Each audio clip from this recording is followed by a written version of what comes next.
Let's talk about the relationship between the mean value theorem for integrals, which we just saw here in Calc 2, and the mean value theorem for derivatives, which is more of a Calc 1 thing.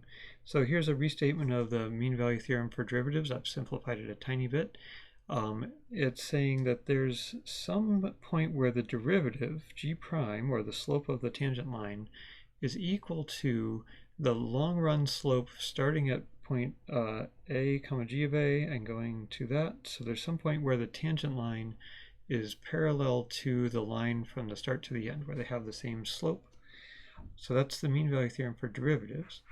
Mean value theorem for integrals, I've rewritten what we just had, and here I'm using different letters f and g, so we can think about what's the relationship between f and g. Since we're talking about derivatives and integrals, maybe one is the derivative of the other. So is f prime equal to g, or is f equal to g prime? If you wanted to turn the mean value theorem for one into the mean value theorem for the other. So I'll let you think about that. You could think about what's the shape of this curve and the shape of this curve. I might not have drawn them very nicely, like C is kind of closer to A here and it's kind of in the middle here.